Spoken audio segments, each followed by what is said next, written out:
Mi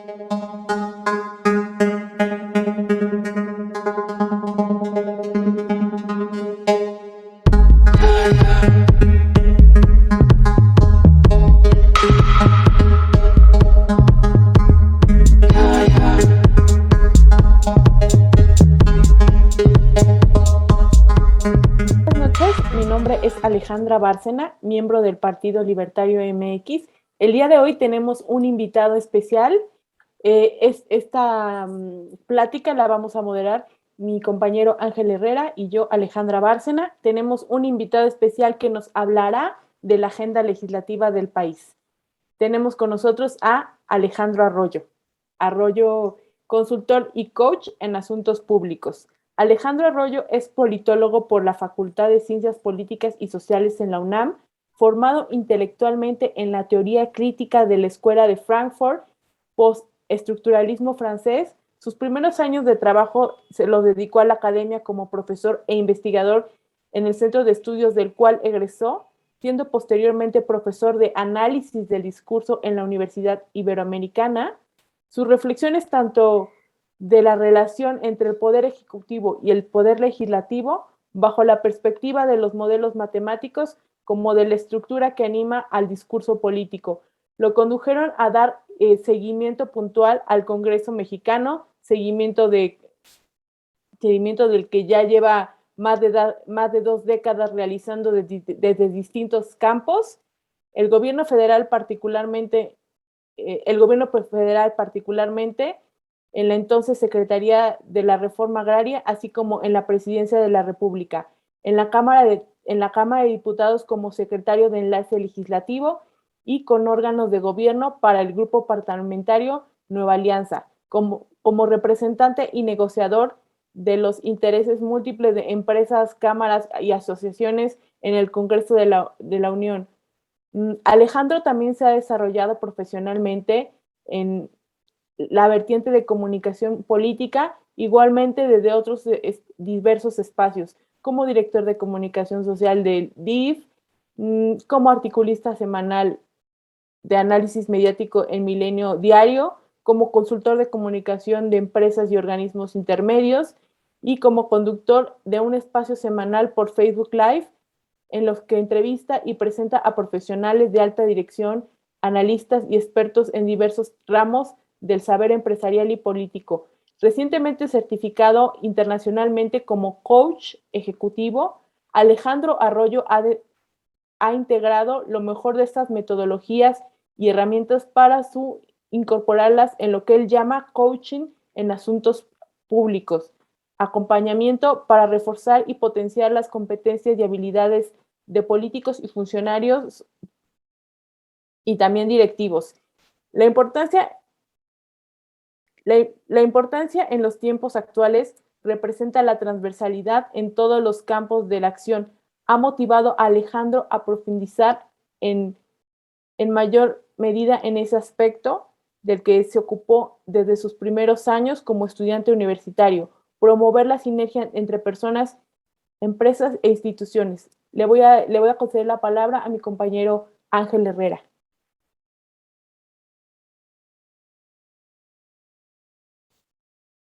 Bueno,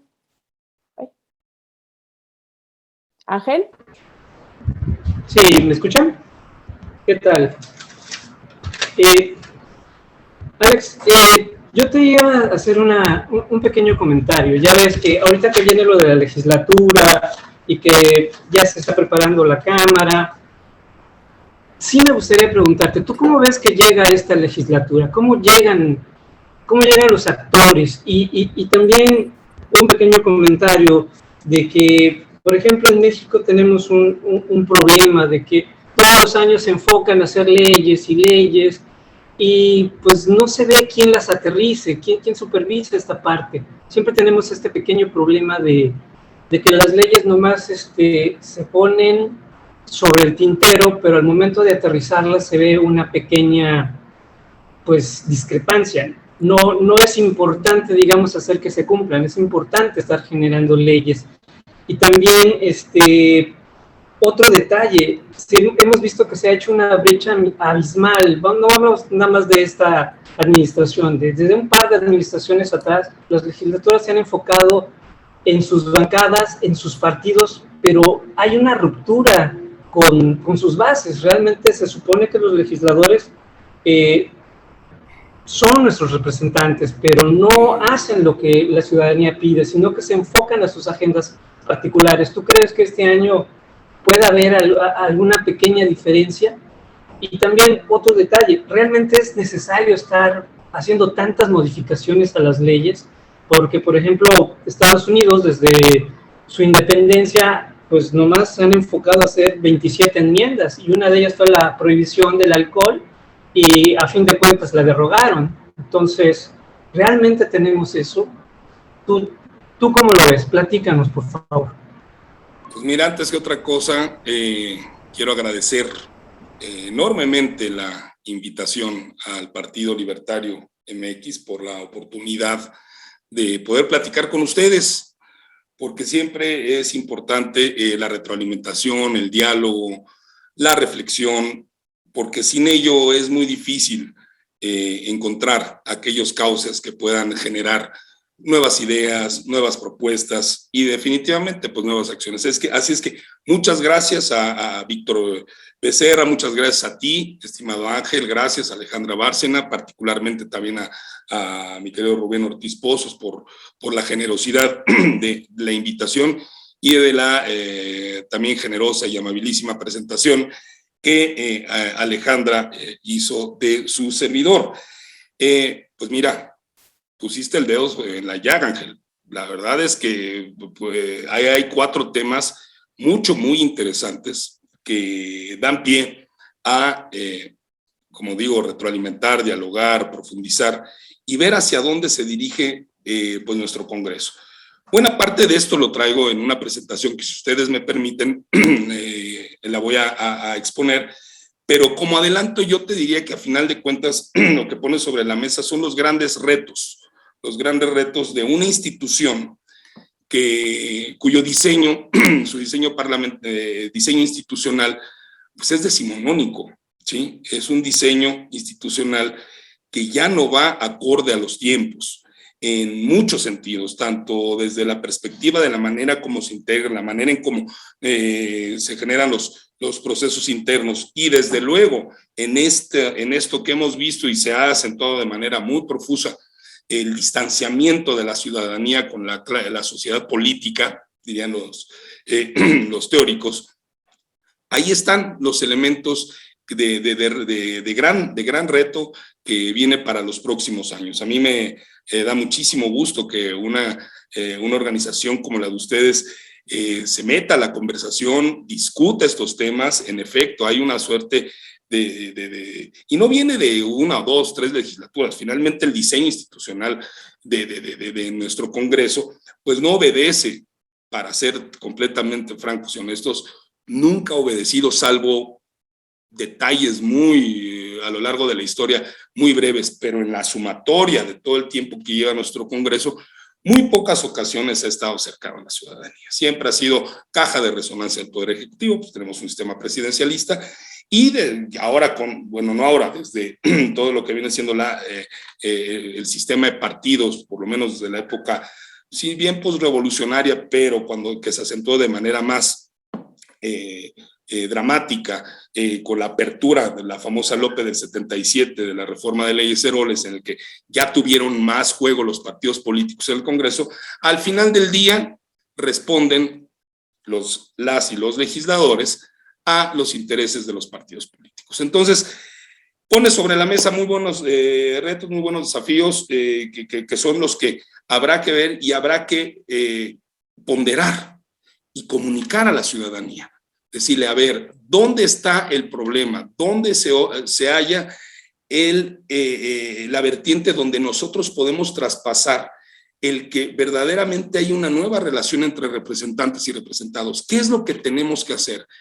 ¿Cómo poder, en un eventual caso, lograr que al legislador, a la legisladora, rinda cuentas, sea transparente, trabaje por lo que a final de cuentas está en el papel por sus representados. Entonces, bienvenidos, qué bueno que mencionas toda esa serie de retos, porque son los que están por venir.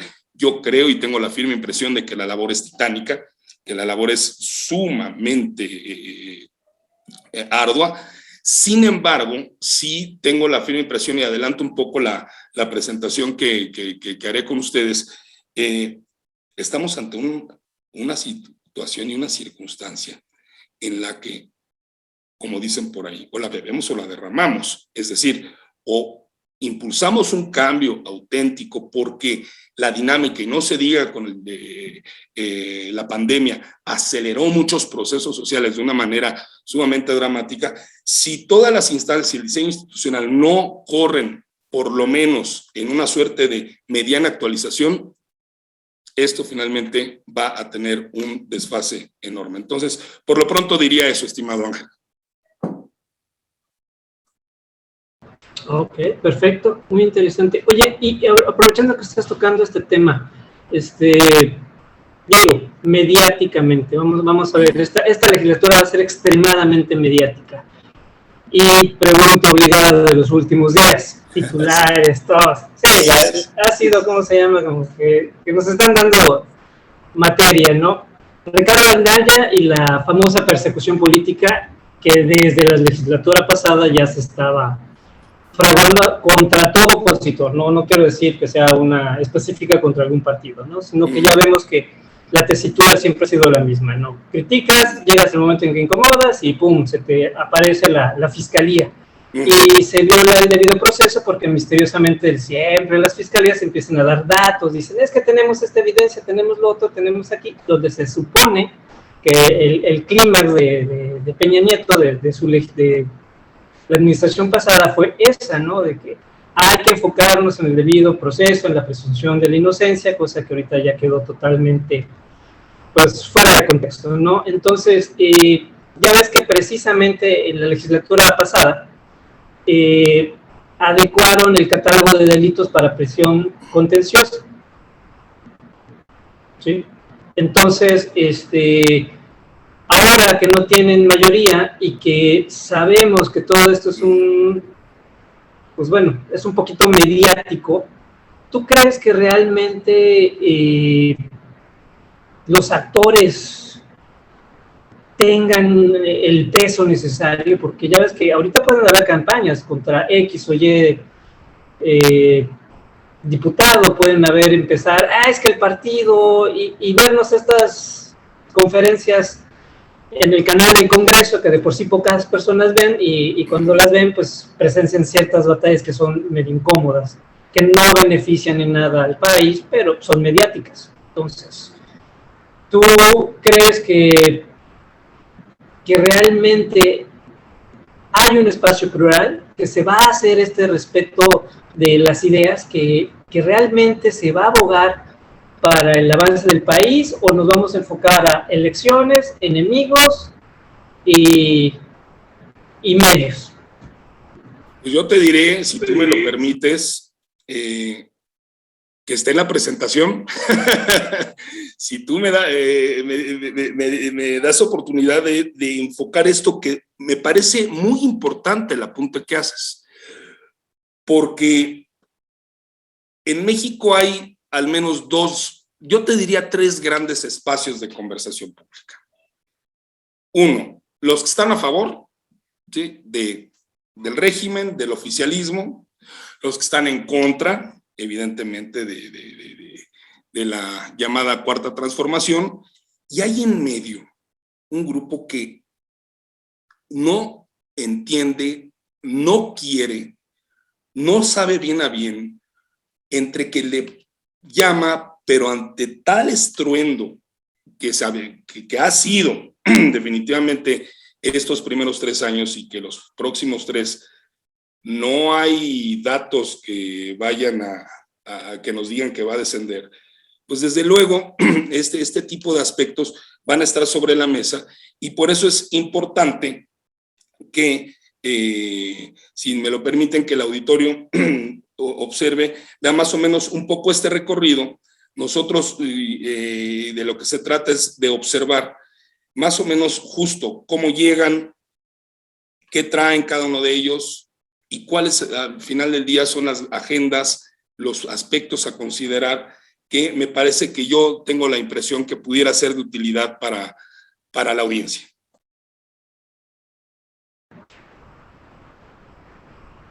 Claro que sí. Adelante, Alejandro, somos todos oídos. Eres muy gentil, Ángel, y muchísimas gracias de veras por las preguntas, porque a mí me parece que es fundamental y sustancial el hecho de que se pongan sobre la mesa. Si me lo permiten, voy si se alcanza a ver lo que está ahí en la pantalla. Le pregunto a los amigos que están aquí en Zoom. Sí, traigo monitoreado Perfecto. aquí también en Facebook, porque también saludamos a todos aquellos que se están conectando también en Facebook. Ahí está. Buenísimo. Bueno, estamos hablando de el título de que convoca a esta conversación, que es la agenda legislativa del país. Es ya por sí mismo un título abrumador, porque imagínense hablar de una agenda legislativa de México, pensando en siempre que son todos los Méxicos que hay al interior de nuestro país. Antes de abordar todo esto, fíjense que hoy por la mañana, yo sé que muchos de ustedes lo hicieron igual, ¿no? Me paré más temprano de lo habitual, tuve una reunión a las 7 de la mañana, una reunión virtual, y mientras estaba yo rasurándome, tratándome de ponerlo lo más decente posible, yo pensaba, a ver, ¿cuáles son los aspectos que alguien como su servidor puede poner sobre la mesa que podamos marcar, si no la diferencia, sí aquellos puntos en los que las audiencias que nos debieran de interesar más, no los que se hablan entre sí mismos? Es decir, yo no soy muy de la idea de pues, tenerle que conversar con determinados actores que ya traen una idea muy arraigada, es decir, que ya independientemente de lo que uno argumente, diga, plantee, exponga, es prácticamente imposible intentar siquiera un diálogo. Entonces, yo creo que esa parte, si no está perdida, sí es importante, desde luego, hacer la crítica, porque esa es otra postura, pero ahí no hay diálogo. No hay diálogo de un lado y tampoco hay diálogo en la otra parte, porque también del otro lado tenemos una serie de radicalismos que tampoco permiten esa oportunidad. Un poco de dar la vuelta, es decir, a ver, ¿quiénes son aquellos que definen, determinan? Porque una cosa es cierta, y lo hemos visto, el voto cuenta. ¿Y quiénes son los que van a votar? Pues hay un grupo muy importante, muy numeroso de mexicanos que si tocamos aquellas fibras sensibles a las cuales puedan motivar y generar los incentivos para abrir los ojos y decir, esta propuesta suena, esta propuesta es interesante, esta propuesta conecta conmigo, me parece que hay áreas de oportunidad enormes. Por eso, mientras yo terminaba de hacer esto por la mañana, ¿por dónde? Entonces, ya me presentaron, iba a decir quién soy, ¿sí? Pero pues ya para qué, soy alguien que, miren, se me coló esta, pero bueno. La verdad es que soy muy honesto. Y yo quise llegar temprano con ustedes porque yo sí quería estar aquí. Algunas veces yo siempre les pongo a mucha gente que digo, ¿sabes qué? Pues, yo creo que una de las cosas que nosotros debemos de abonar en la vida es tener total honestidad y transparencia, porque finalmente lo que tenemos que ser por México, tenemos que ser las buenas personas. Entonces, hay veces que si llego tarde, la verdad es que pues, no quería venir, pero hoy aquí con ustedes, se los digo con toda franqueza y con toda sinceridad, yo sí quise venir y vine a tiempo y por eso estoy muy feliz de estar con todos ustedes. Yo les quiero hacer una pregunta. A ver, y ahorita sí a la inversa, e incluso si hay gente que en Facebook nos pudiera hacer el enorme favor también de ir preguntando y de ir retroalimentando. A los que están aquí, a ver, Alejandra, te voy a pedir un favor. Para ti, si yo te preguntara, dime en una frase, ¿qué son para ti los poderes públicos? ¿Qué me dirías? Pues es dividido en 3 y son las personas que toman, bueno, son las personas que nos relativamente nos representan y que toman las decisiones por nosotros. Muy bien. Legislan pues con la intención debería ser de hacernos la vida más fácil.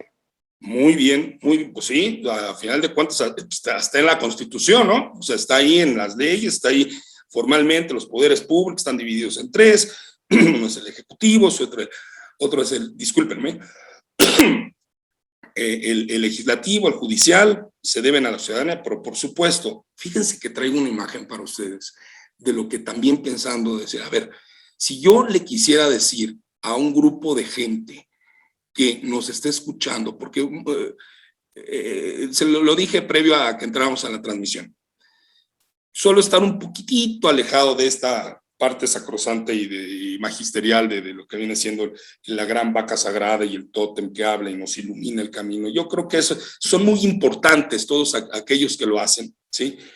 Pero estamos en un tiempo, francamente, así lo vislumbro, en una nueva era, y si no conectamos va a ser muy difícil. Yo lo que le diría a la gente es que fíjense, que los poderes públicos son un cuchillo, ¿sí?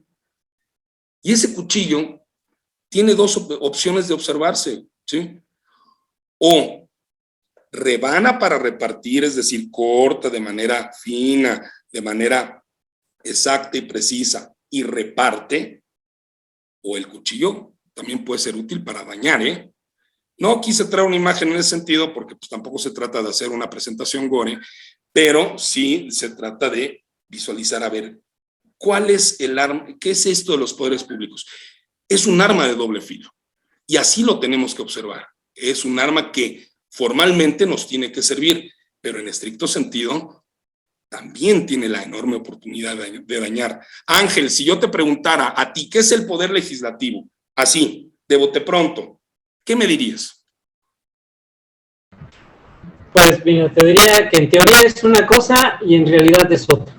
Muy bien. En teoría deberían ser las personas que defienden tanto a los individuos como a la nación, digámoslo, en el territorio, y en la realidad, pues realmente pareciera que su función es contraria a eso. ¿Por qué? Porque se enfocan a perjudicar a los ciudadanos y aparentemente benefician a algunas personas en contra de la nación. Fíjate que tocaste un punto que ya incluso fue en tu introducción, muy, muy real, ¿sí? O sea, no están para lo que debieron verse, o sea, debieron reflejarse o deben ser en su expresión en la materia, pues en la letra. No están siendo para eso. Entonces, hay una disociación muy grande, pareciera, pero yo les diría que fíjense, los que hemos tenido oportunidad de, no solo de darle seguimiento, de haber estado incluso viviendo desde dentro, desde las comisiones, desde los órganos de gobierno, desde el pleno, es decir que tuve oportunidad de estar en la 62 legislatura viviendo en el pleno todas las acciones de las famosas reformas estructurales. De verdad que yo les puedo decir sin temor a equivocarme, que ven ahí, es un mercado. Y no estoy siendo injusto ni desde luego demerito lo que es un mercado, no demerito lo que es el Congreso, es tratar de ponerles en la mente el que el poder legislativo es un cúmulo de voces tan complejo, tan grande, tan pesado, ¿sí? Que, y tú lo dijiste muy bien, Ángel, al principio, que de repente mediáticamente pareciera que hay todo un estruendo brutal, ¿sí? Brutal, ¿sí? Pero que les he de decir, por otra parte, que aunque sean una institución, y está demostrado por hechos, está documentado, sumamente desprestigiada, ¿sí? O sea, las personas legisladoras son un grupo de personas que en el ánimo ciudadano no tienen un prestigio y una reputación sólida, ¿sí? No me lo van a creer, sí trabajan y trabajan mucho. El tema es para qué trabajan, cómo trabajan y cómo se refleja ese resultado. Entonces, eso es el poder legislativo. Yo quiero no me voy a extender mucho porque yo de verdad sí quisiera que hubiera una retroalimentación con el auditorio, con la gente que nos está haciendo el favor de ver. Voy a hacer una presentación lo más ágil posible Yo les diría que para hablar de la agenda legislativa del país, primero tenemos que traer un contexto. Y el primer gran contexto es este, ¿sí? A lo que viene en la 65 legislatura. Tenemos una oposición empoderada, es decir, vieron lo que pasó en la Ciudad de México. Pues prácticamente se dividió la ciudad, ¿sí? En varios espacios la oposición ganó bastantes lugares. Esto no significó el hecho de que el partido oficial haya perdido demasiado. Perdió y perdió mucho. Sin embargo, no perdió lo que en el papel debería de perder o de haber perdido. Dadas las críticas, dadas los resultados, dada la situación como ha manejado el país, hipotéticamente, vamos, había todos los elementos para que hubiera un declive notable en las preferencias. No lo hubo. Ya, ojo, aquí hay algo que hay que tomar en cuenta y considerar de manera muy importante. La historia de la izquierda en México es una historia muy particular. Y cuando coloco aquí que lo que viene es una oposición empoderada, porque sienten que ganaron, se unieron, ganaron algunos espacios, van contra una 4T envalentonada en el sentido de que si algo tiene la mentalidad de la gente de izquierda, o como esto se contemple, es que se crecen al castigo, ¿sí? Entonces, respondiendo un poco a esto que me decías, Ángel, de principio, vamos a tener un estruendo, mucho ruido, desde luego mediático, por supuesto, porque finalmente es caja de resonancia de lo que ocurre en el país en términos políticos, pero va a haber incluso una carga ideológica muy poderosa en cada una de las partes. Entonces, no nos extrañe, les quiero decir, no nos extrañe que un día sí y otro también vamos a escuchar pleito, tras pleito, tras pleito, debate, discusión, radicalización, polarización. Por otra razón, y segundo aspecto que quiero poner sobre la mesa, generalmente las legislaturas que vienen dentro de un sexenio están preparándose para el tema de la sucesión presidencial. Entonces, mucho de lo que se genera en términos de acuerdos políticos dentro del legislativo y de lo que ahí se refleja, pues tiene que ver básicamente con el que se perfila una sucesión presidencial. Esto no es de hoy, esto viene sobre todo desde el 97, que fue la primera ocasión que hubo Congreso de mayoría opositora. Hoy sigue siendo, hoy tanto 64 como 65 es una mayoría oficial. Sin embargo, no tiene los elementos que quisiera o que hubiera querido el titular del Ejecutivo para echar a andar o ir hacia adelante con su proyecto legislativo de nación. Fíjense desde qué perspectiva. Entonces vamos a tener una oposición empoderada y una 4T sumamente envalentonada. Yo les quiero dar un poco, dicen que a la gringa, un manual para leer la 65 legislatura. Que lo tomen con calma, que estén ustedes tranquilos, que les voy a decir en 5 puntos qué es lo que debemos de leer, ¿sí? ¿Qué es lo que debemos de leer de esta legislatura que viene? ¿Sí? Y ahí les va el primer punto. Primero, asimila que no hay odios, que hay intereses. Es decir, todo este estruendo mediático que vemos en la tribuna, todo insultos o hasta golpeteos, se los voy a decir con toda franqueza, ¿sí? Se los voy a decir con toda franqueza. Así como se ven mediáticamente, no son los arreglos que se hacen en el salón de antiguamente llamado Los Cristales, en la Junta de Coordinación Política, en las mesas de acuerdo. Hay intereses, incluso les diría que muchos de ellos son amigos, ¿eh? Entonces, ¿qué recomendación les doy en este manual para leer la 65 legislatura? Revisen perfiles y trayectorias.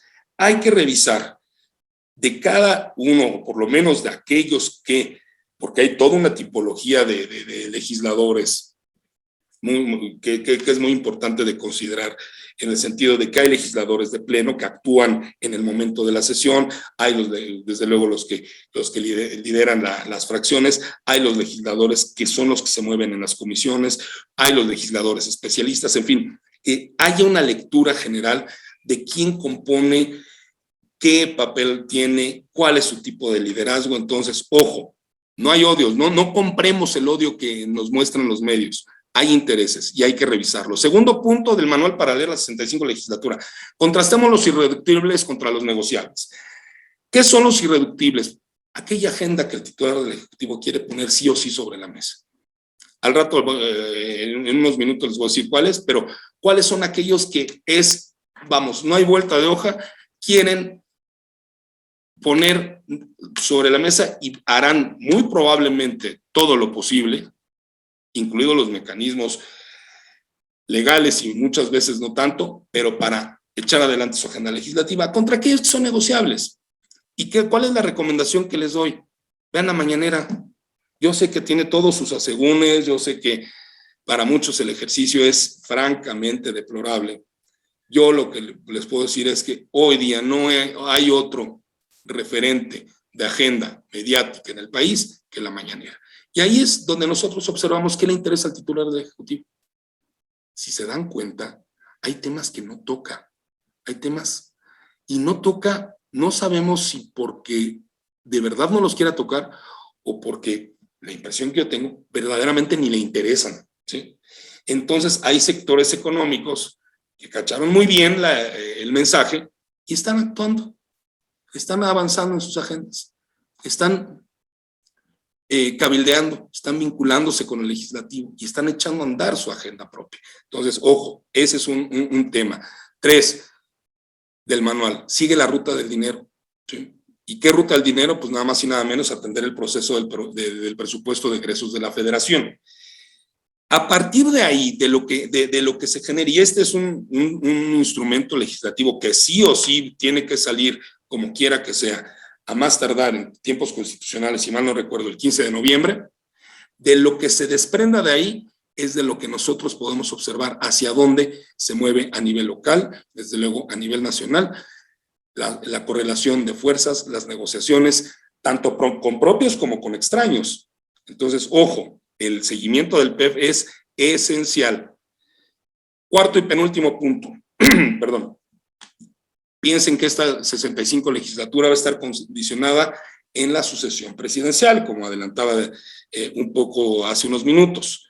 ¿Cuál es la recomendación? Se asuman que a lo mejor no se presente esa sucesión presidencial.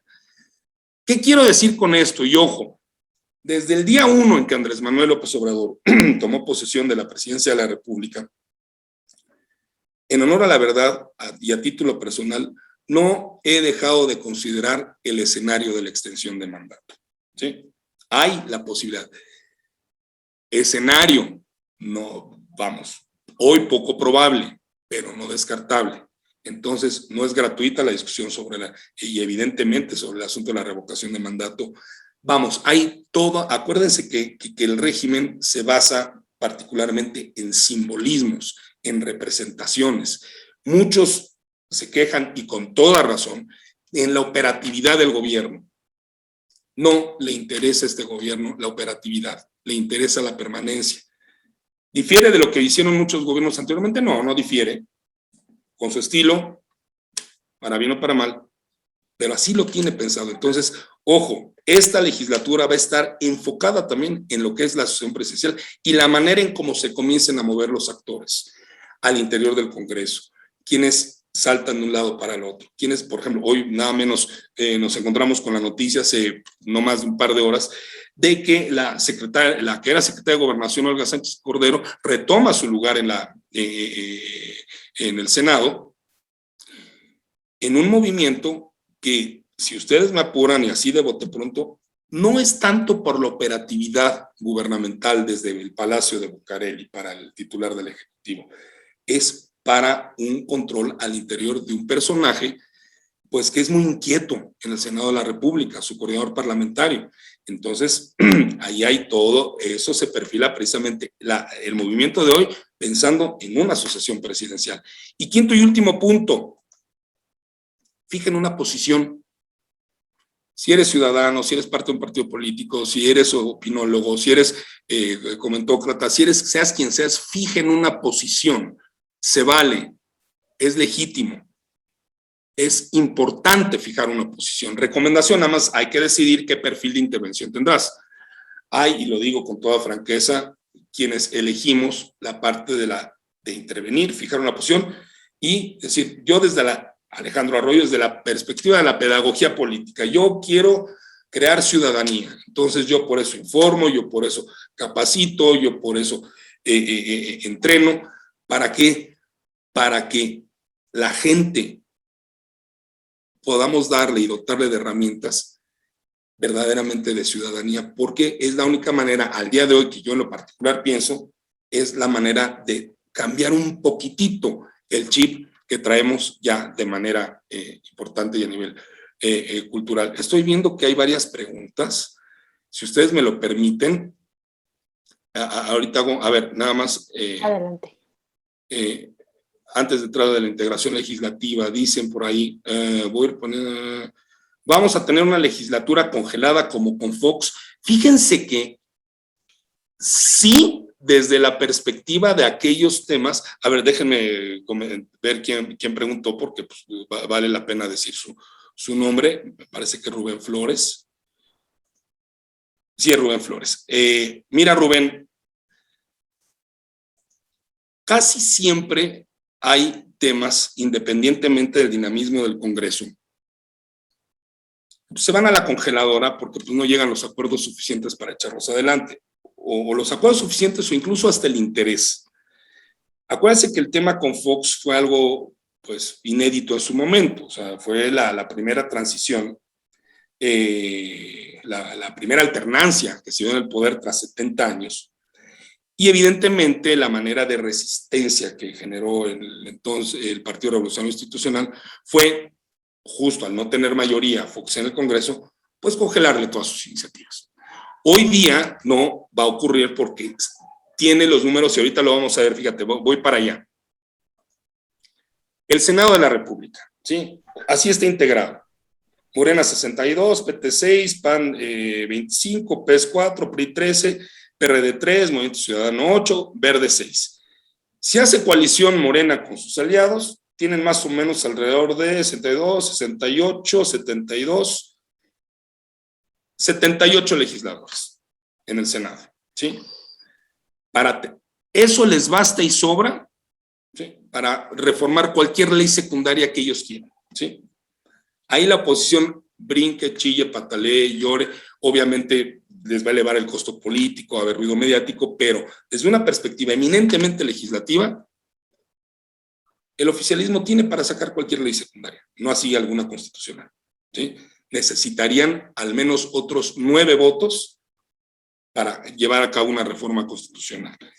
¿De dónde los pueden sacar? Sí, sí los pueden sacar, pues ahí está el PRI, ahí está Movimiento Ciudadano, todo depende, pero así en los números fríos, no, el Senado no los tiene.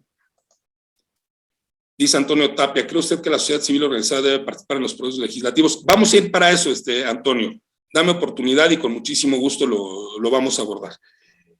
A nivel de lo que es Cámara de Diputados, pues le pedí permiso a la consejera Adriana Favela, pues ya ella es la mera en la integración de todo esto, pues para emplear su integración, pues ella la hizo, es consejera electoral, ¿quién soy yo para armar algo diferente? Así quedaron las diputadas y diputados federales para esta próxima legislatura.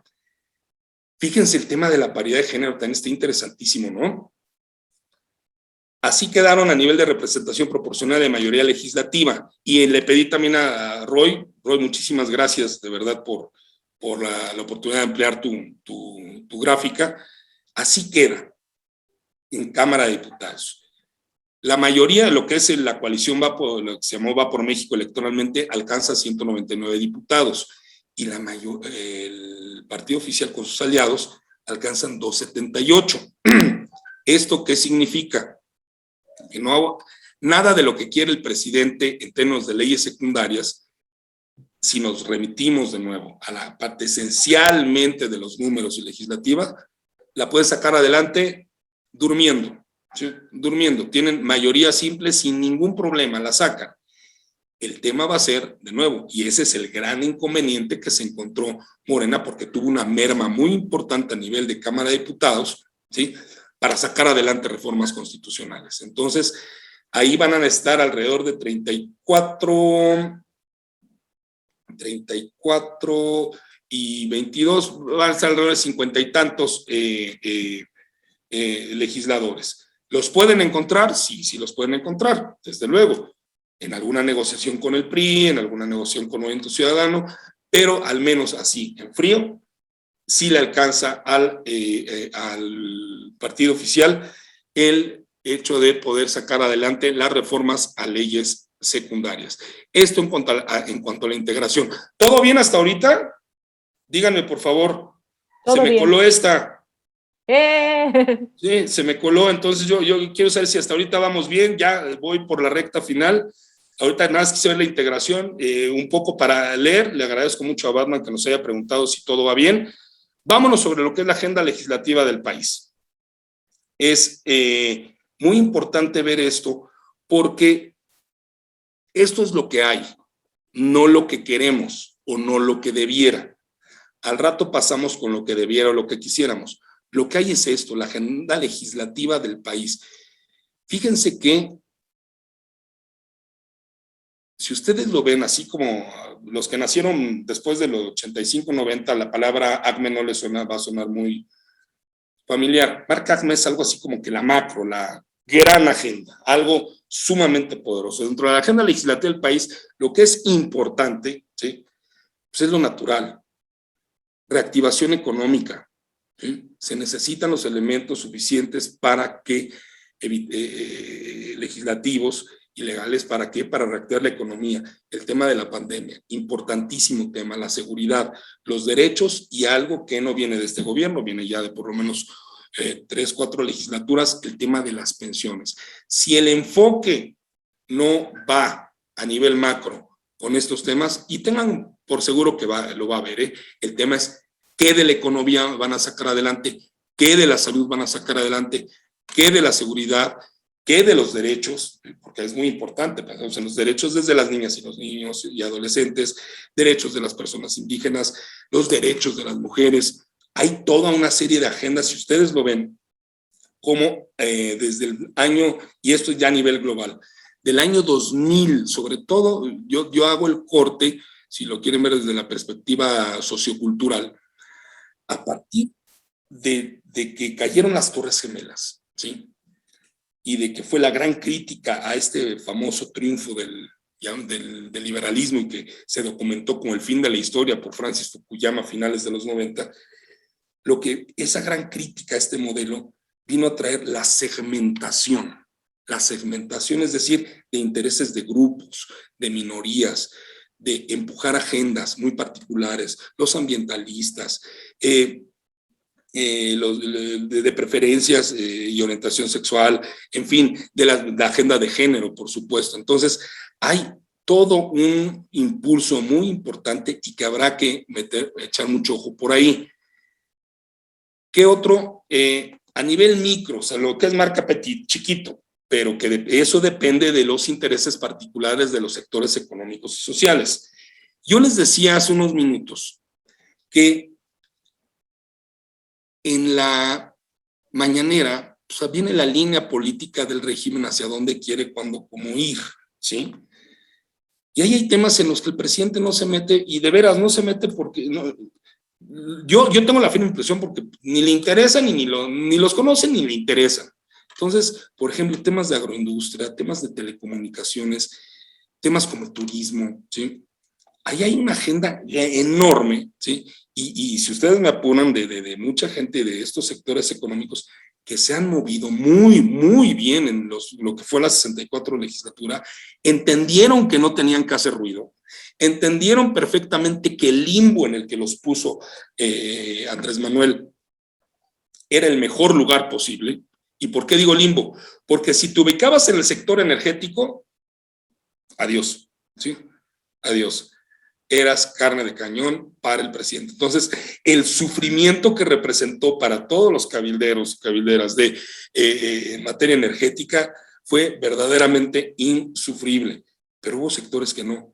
Entonces, ojo, echemos un vistazo sobre aquellos pequeños sectores que no están en el radar del presidente porque no le interesan, están en el lugar que suelo llamar el limbo, pero se han movido y están empujando. Claro, con el tema de la pandemia, desde luego sufrieron y sufrimos muchos los estragos de esto, pero van a estar ahí posicionándose, están dialogando, están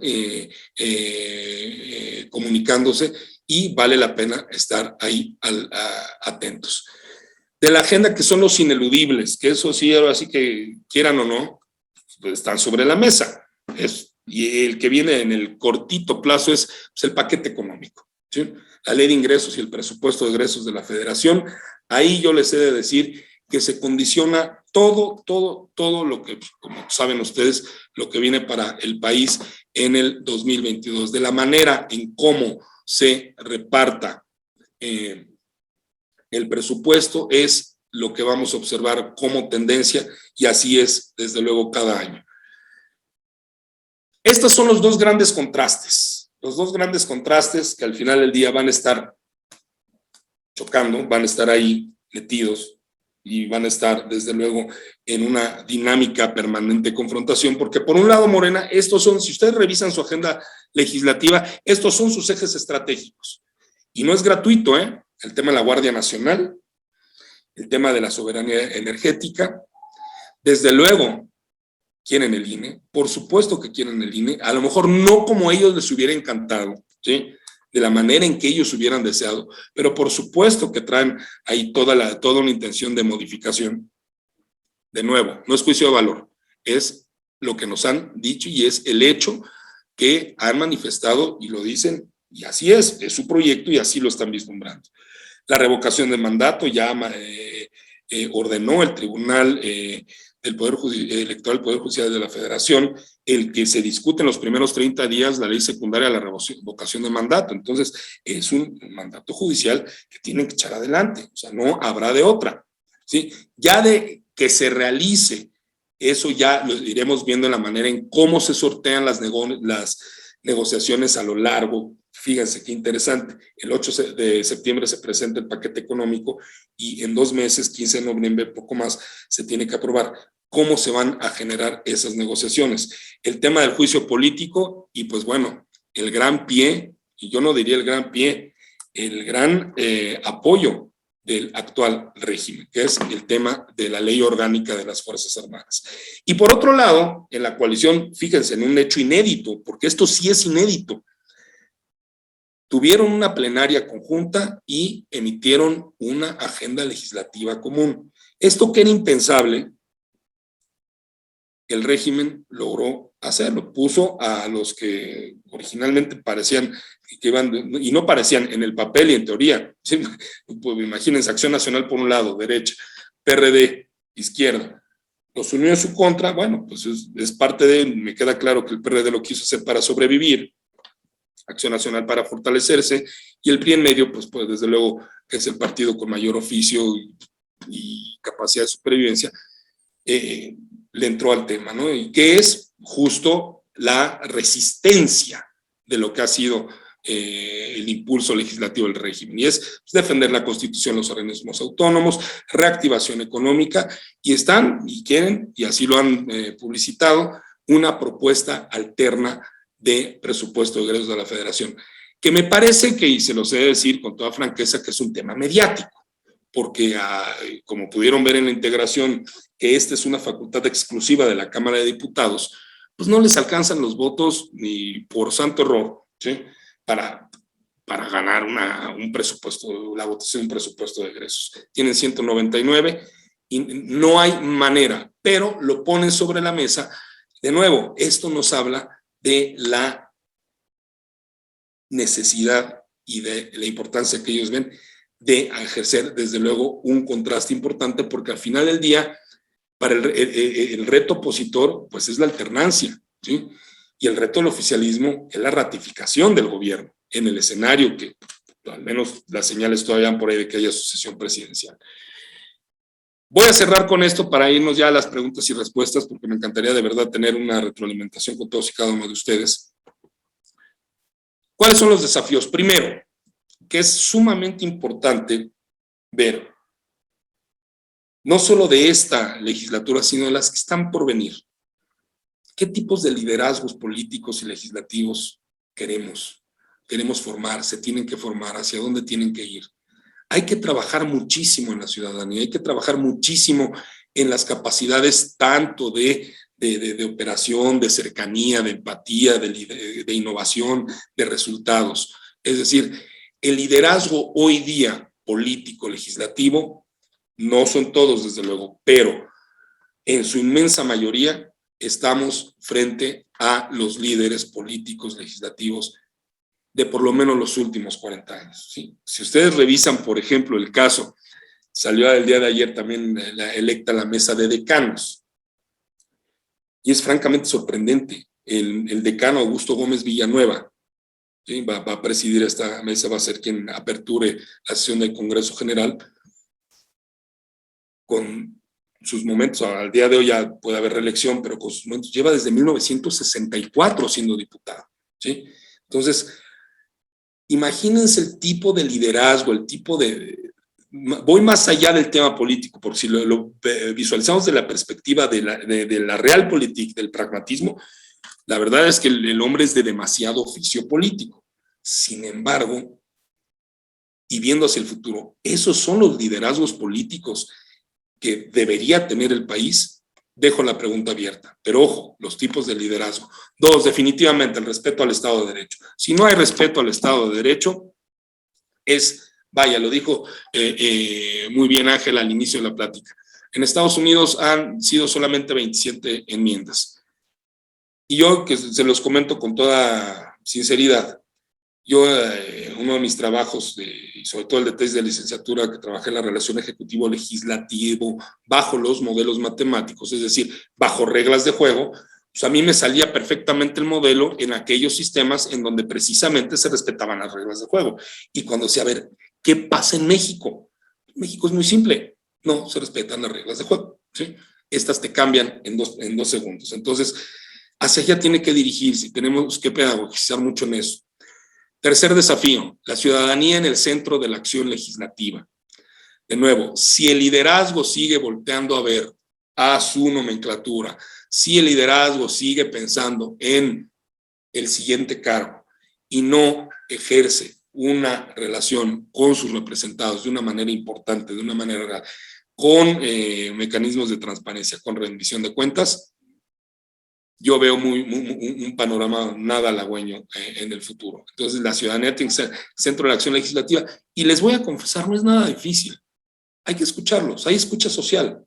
Hay que percibir, sentir y devolver, porque siendo honestos, siendo totalmente francos, al final del día me volteaste a ver y me sigues atendiendo, con mucho gusto tienes mi fidelidad. Así pasa.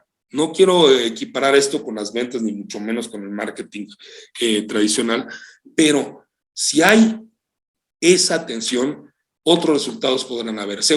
Cuarto desafío, reflexionar sobre el diseño parlamentario. Lo decía al principio, tenemos un diseño decimonónico, o sea, tenemos un diseño francamente muy retrasado al tren que va la sociedad, al tren que va el mundo. Y esto es, al final del día, un verdadero lastre. Si las cosas funcionan, es porque hay un monstruo metido ahí. Si ustedes van a la Cámara de Diputados de 6,000 cabezas, que como quiera que se corre el tren y va a 300 kilómetros por hora, y ahí están todos, y bueno, salen lo que deba de salir. Pero no es el caso. O sea, no hay, por ejemplo, un servicio parlamentario de carrera, empezando por ahí. Entonces, hay que reflexionar mucho sobre eso. Desde luego, mejorar la comunicación, decía la escucha social, una narrativa que sea verdaderamente empática, que verdaderamente conecte con la ciudadanía, que conecte. Lo vimos en la elección reciente. Si alguien salió a votar, si los que salieron a votar, inusualmente en elecciones intermedias, fue la clase media, ¿sí? La clase media necesita mucha atención, pero hay que conectar con ella. Si no se conecta con este gran sector de la clase media, porque desde luego la clase media tiene muchas variantes, pero si no hay una conexión importante con esta gente, con este grupo que verdaderamente son los que echan a andar al país en términos económicos, pues difícilmente podremos tener ya no este plano ideal de una sociedad civil con una política perfectamente engarzada. muy difícil, pero sí por lo menos en un diálogo, una retroalimentación que, sin quitar el elemento de debate y confrontación política que es consustancial a la política, pueda generar un interés que perfile oportunidades de avance. Y algo que a mí me parece importante, que es un desafío, el cambio cultural. Estamos, y lo digo con toda franqueza, la pandemia nos ha traído un cambio de era. Querámoslo o no, lo aceleró a nivel digital, ya sabemos que ha sido una verdadera transformación sumamente intensa, pero todavía no se está percibiendo, y créanme que lo vemos en las mentalidades y la manera en cómo confluyen hoy día en la sociedad, por lo menos 4 grandes generaciones, si ustedes me apuran, los baby boomers, generación X, millennials, ya centennials están ahí, ¿sí? Conviven, y esto es muy importante verlo porque se avecina y está fraguándose un cambio cultural, y ese es un gran desafío por considerar.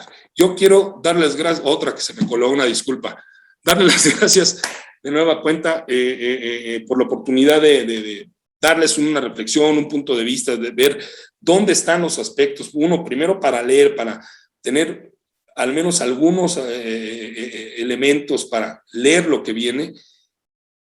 A partir de la integración, qué oportunidades hay o cómo se perfila lo que viene a partir de la integración. Y 3, bueno, agenda del país, legislativa del país es tan numerosa como ustedes gusten. Enfoquémonos. Eso es lo que yo le diría a la gente.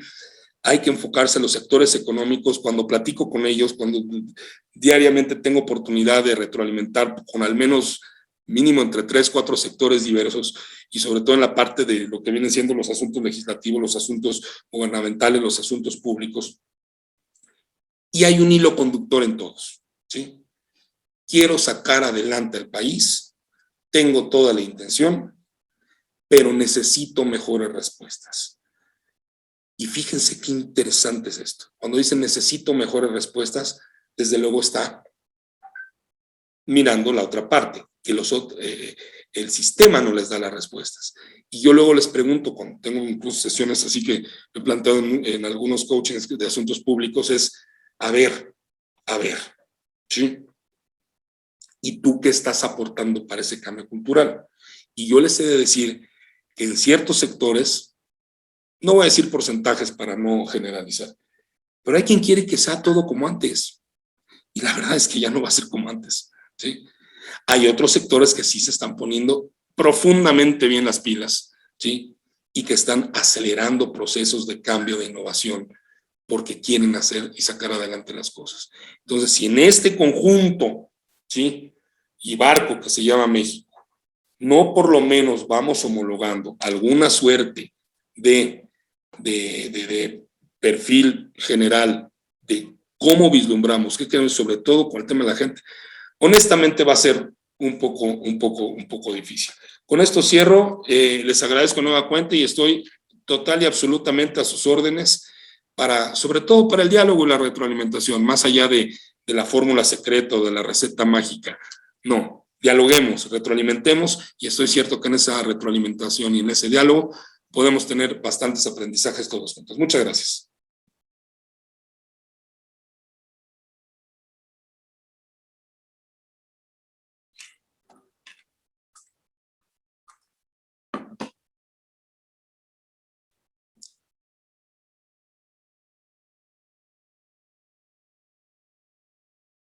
Ale, ¿gustas? Ahí estás, gracias. Hola, oye, yo tengo un comentario muy importante de lo que nos acaba de compartir. Por La favor. verdad es que siempre me había cuestionado, el tema de que dices, no hay odios, hay intereses, ¿no? Yo Claro. digo, es que luego a veces como que me ha sacado de onda ver tomarse selfies o convivir a personas que son abismalmente diferentes. Sí. Entonces, uno no está en el momento. Entonces, ¿qué es lo que uno piensa? O sea, si es a lo mejor tú sientes que eres afina a cierta ideología, a cierto partido, y uno como espectador, pues vienen muchas cosas a la mente cuando no vemos ¿cómo se llama? A dos actores políticos totalmente opuestos tomando selfies, yendo incluso a reuniones particulares, ¿no? Entonces, uno como espectador, pues piensa lo peor. Dices, y claro.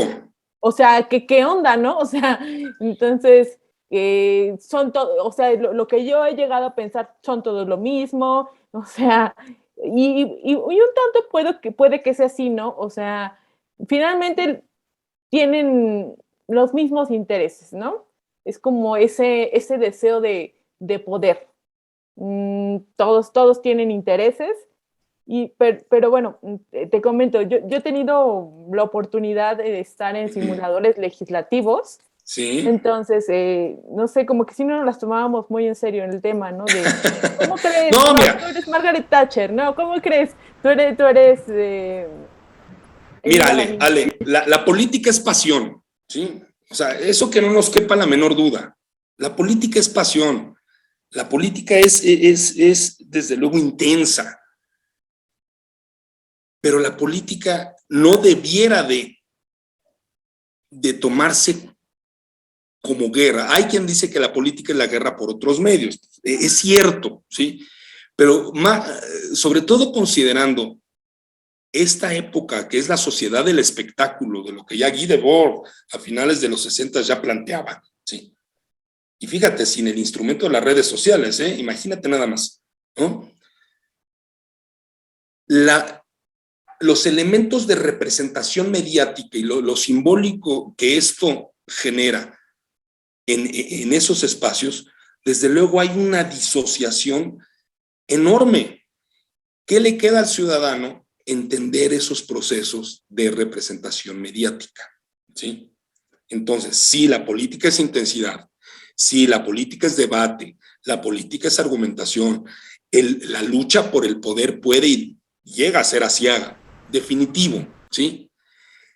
Pero el ingrediente que le otorga la parte mediática, y no se diga hoy con el tema de las redes sociales, yo te invito y te invito a la audiencia, hagan este ejercicio, saquen 2 cuentas de Twitter, una light y una hard, ¿sí?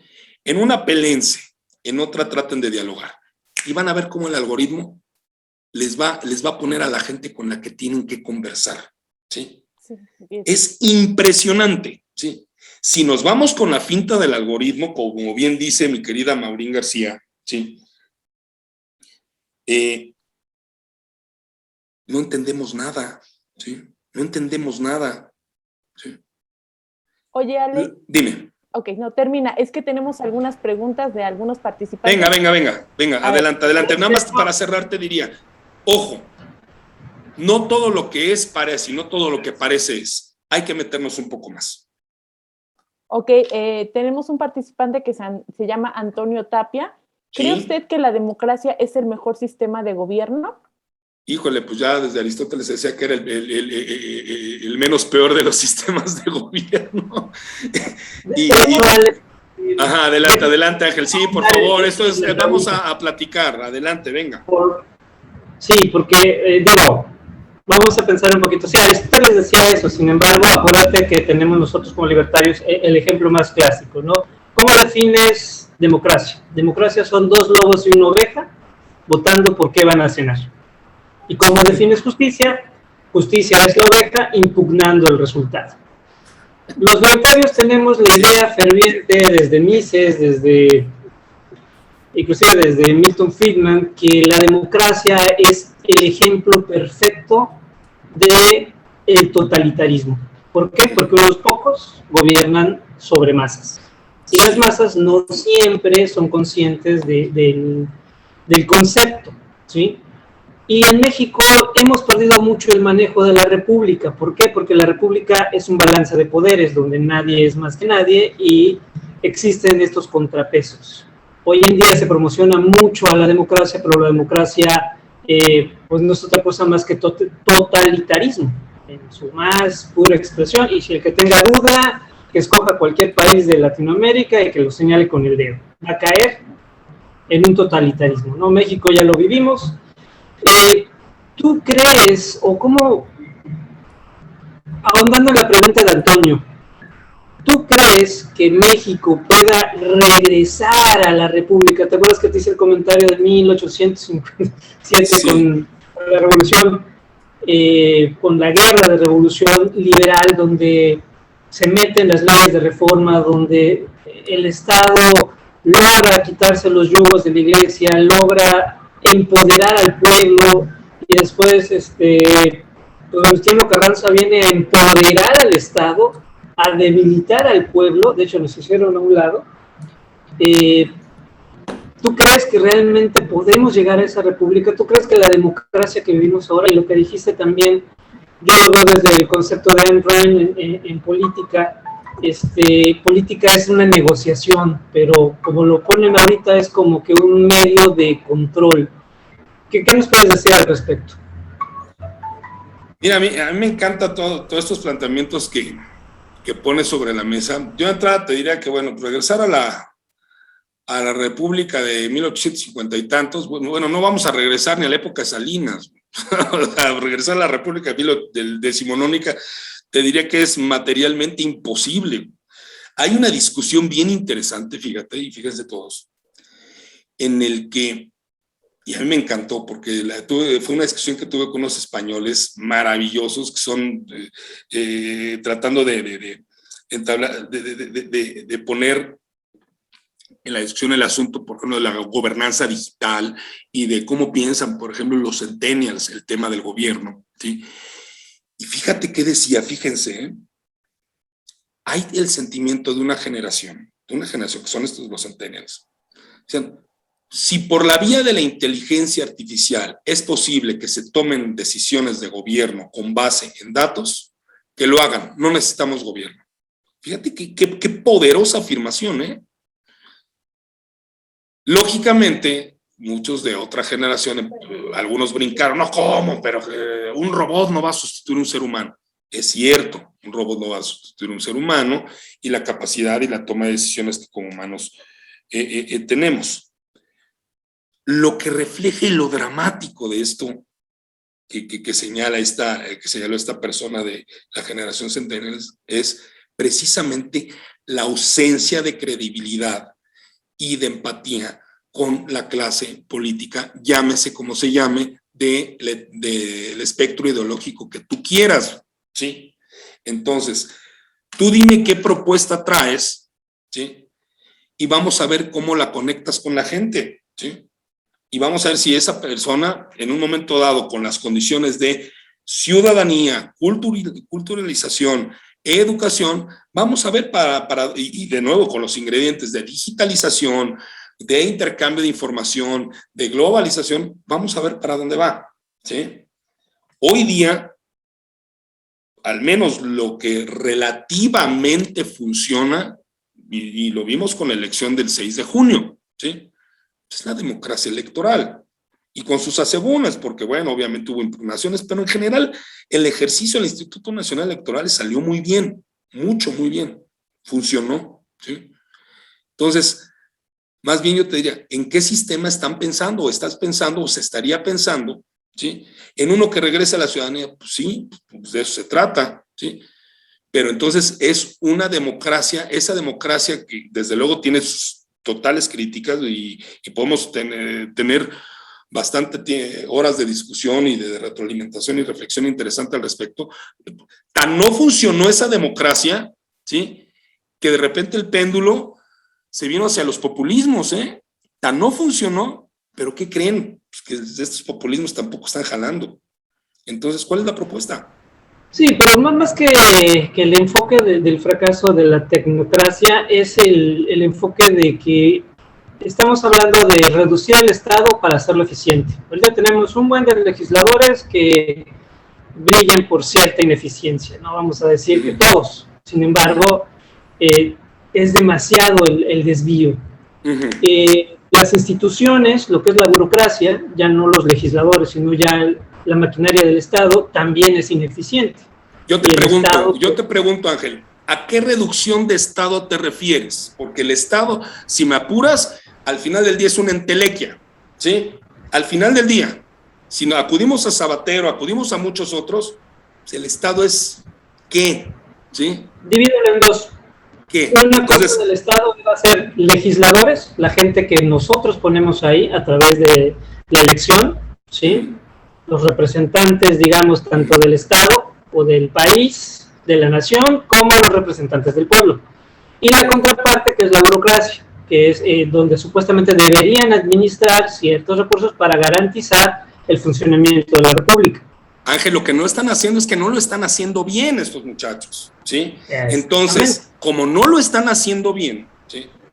Como el aparato gubernamental y la burocracia, y coincido, pero vaya, habría que estar ciego para no observarlo, ¿sí? En efecto, no hay eficiencia en el gobierno, claro. ¿En dónde están los aspectos que hacen que el aparato gubernamental no sea eficiente? O sea, yo lo que no estoy muy seguro es ¿a qué nos referimos con reducción? De 18 secretarías, pásalas a 6. Pues va, si quieres, pásalas a 6 y descentralízalas. Pero si hay la misma cultura política, si hay la misma mentalidad en materia de liderazgos, si hay la misma cultura que tenemos, así tenga 6 secretarías o 25, ¿sí? Es exactamente lo mismo. Reduce el Congreso, va, me gusta la idea. Quitemos los plurinominales. Si no cambias la mentalidad en el ejercicio del liderazgo político, si no se pone el ciudadano en el centro de la actividad legislativa, así me reduzcas a 200 legisladores, ¿sí? No va a funcionar. Entonces, mi pregunta es, ¿dónde está el acento? ¿Dónde estaría, querido Ángel? ¿Sí? Porque es un tema de hasta dónde reduces o no. Es eficiencia, es respuesta, es capacidad de solución. Tenemos un México de 127 millones de habitantes. Coincido contigo, pero hay un dispendio exagerado. Exacto. Lo que tenemos que hacer, al decir eficientar, decimos, lo que no sirve,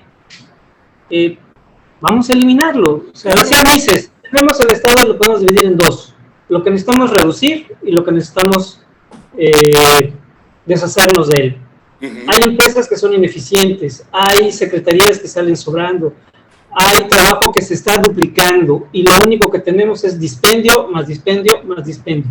Ahora, desde hace unos cuantos años nos estamos dedicando a mantener partidos que yo estoy seguro que si regresamos al planteamiento de que tengan un autofinanciamiento, no necesitamos estarles pagando porque estamos haciendo escuelas donde no tienen esa actualización política. Tienes toda la razón. El tema está bueno y me gustaría continuar, a lo mejor con un segundo conversatorio, pero desafortunadamente el tiempo ya nos está premiando. Sí, no, adelante. Nada más para cerrar. Para cerrar. Ajá, sí. Como para cerrar ya, bueno, cierro yo, le cedo la palabra a Alejandra y tus palabras finales. Yo cierro con esta visión, un poquito lo que decía Milton Friedman. Si el ciudadano es libre y obviamente puede decidir para qué va a invertir el dinero, si logramos hacer que la Auditoría Superior de la Federación realmente funcione y haga su trabajo, podríamos tener un mejor Estado y más eficiente. Desafortunadamente el exceso de burocracia nos pasa esto, porque dicen, tenemos un problema, hay que hacer una comisión para que se discuta, la comisión tiene que llamar a 1000 personas, vamos a llamar a 30 expertos, los traemos a los cachirules, luego los cachirules son 30 y el experto es 1, los cachirules dicen que el experto es un nefasto, y terminan haciendo un batido peor. Un desastre, claro. Entonces, mi opinión de reducción en el Estado es, hagamos las cosas eficientes, sin tanta demagogia, algo claro y conciso. Esa es mi opinión de Estado, y es lo que yo esperaría en la legislatura, bueno, vamos a regresar a esos contrapesos reales de la República, ¿no? A mí me encantaría ver que México sea potencia como debe ser, pero tenemos que pasar por un proceso de depuración de los partidos. Cuando los partidos, como tú dices, tengan liderazgos enfocados a lo que debe ser, cuando los legisladores se dediquen a hacer lo que tienen que hacer, y cuando veamos que el ser burócrata no es tener un sueldo magnífico sin hacer nada, sino que tengan que dar resultados, porque te lo digo claramente, un trabajador eficiente no lo vas a encontrar en el gobierno, lo vas a encontrar en la iniciativa privada. Pero cuando podamos competir para eso, que tengamos gente eficiente, pues vamos a lograr un mucho mejor avance. Entonces, cierre para esto, porque yo sé que eso es carta Santa Claus. ¿Tú cómo ves? ¿Hay posibilidades? Porque obviamente ahorita la política es demasiado polarizada y el concepto de política, como tú dices, está muy corrompido, muy prostituido, diría yo, pero bueno, vamos a dejarlo en está corrompido. Ahorita voy a ceder la palabra a Alejandra también para que nos dé su opinión final, y sí me gustaría que cerraras de una manera sencilla, donde tú digas qué visión hay, qué posibilidad hay de ir limpiando, que las bancadas se vayan limpiando, que los políticos se vayan limpiando en base a lo que el ciudadano está deseando, porque como te dije al principio, la brecha de lo que la ciudadanía y lo que el populista o el político dice, el pueblo, que es de lo que viven, que dicen, que les dicen que hagan, que realmente no lo hacen, es muy grande. La gente tiene ciertas necesidades, el país tiene ciertas necesidades, y estas personas que legislan aparentemente tienen una agenda muy diferente, que dista mucho de poder aterrizarlo. Con eso me gustaría que cierres. Alejandra, tu cierre, tu opinión final, por favor, y antes de despedirme, me encantaría también agradecerle a México Libertario la oportunidad de estos espacios donde podemos discutir un poquito, primero, empaparnos de la realidad, porque es lo que necesitamos, cosas reales, saber, el conocimiento es la base del éxito, y México Libertario nos permite tener estos diálogos y poder interactuar con expertos, con gente como tú, muy preparada. Te agradezco mucho tu participación, ha sido muy nutrida. Yo creo que podemos hacer el segundo capítulo de esto. Con gusto. Hay que ponernos de acuerdo. Alejandra, tu cierre, tus palabras finales, y cerramos contigo, Alejandro, una vez que Alex nos termine su opinión. Alejandro, es un súper gusto tenerte contigo, tienes un perfil bastante interesante. Gracias. Y a mí lo que me llamó la atención, dije, wow, o sea, cuando me mandaron tu semblanza, dije, marxista, dije, y la verdad es que también se estigmatiza mucho a la gente marxista. Yo la verdad es que he conocido a gente, bueno, tengo un profesor que admiro mucho, Juan Miguel Zunzunegui, tiene un doctorado en marxismo, pero me parece que a veces las personas que en verdad saben de marxismo son como que ecuánimes, ¿no? Como que tienen la capacidad de ver, contrastar, y a lo mejor los radicalismos a veces creo que ni siquiera han de saber de Marx, ¿no? Exacto. Entonces la gente que se radicaliza y desea, a lo mejor a veces es desde la ignorancia, ¿no? Entonces eres la segunda persona que digo, wow, me gustó cómo opina, y de alguna manera tiene ese estigma, ¿no? O sea, mucha gente diría, les brincaría, ¿no? Wow, sí, marxista, ¿no? Pero fue súper interesante que dieras a conocer cómo es que se maneja de la agenda legislativa, cómo es el entorno en los recintos, estuvo súper padre. Entonces, gracias. Te agradezco mucho también a mi compañero Ángel, que estuvo realizando las preguntas y moderando también. Bueno, es todo. Muchas gracias. Y bueno, también estaría padre que existiera como la segunda parte. Me encantó tu perfil, me encantó la forma que lo expresaste. Gracias. Y bueno, me gustaría que nos proporcionaras tus redes sociales para ir estar viendo lo que haces. Está súper padre. Eres muy gentil, Alejandra. Quiero, antes de pasar a la reflexión final, agradecerle a Gina Rodríguez y a David Olvera sus amables comentarios. Muchísimas gracias. Agradecerte a ti, Alejandra, sobre todo tu entusiasmo, tu transparencia, tu don de gentes, te lo aprecio muchísimo.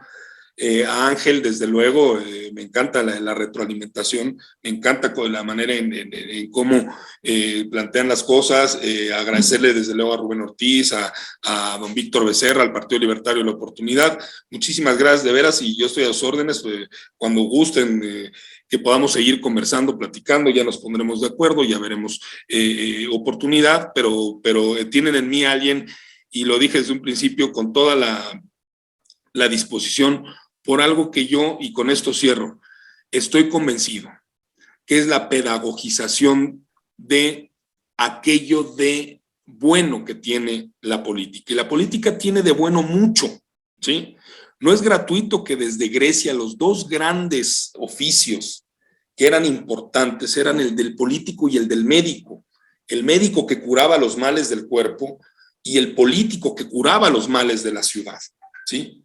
Entonces, eso me parece que hay la enorme oportunidad y la enorme demanda, ¿sí?, de que esto que mencionaba Ángel, de si hay o no oportunidad en el fondo, lo que leo es de un cambio. Claro que hay la oportunidad de un cambio, por supuesto que hay una oportunidad enorme de cambio. El tema es cómo lo comunicamos, cómo lo planteamos, cómo hacemos que esto que yo pienso, esto que yo creo, esto que yo concibo, ¿sí?, puedo hacer el match, puedo hacer el contacto con las generaciones que están enfrente. A mí cuando me piden mucho coaching en asuntos en relaciones gubernamentales, es, a ver, ¿con quién vas a ir a platicar? No es que voy a ir con el presidente municipal de San Cirindango de las Iguanas.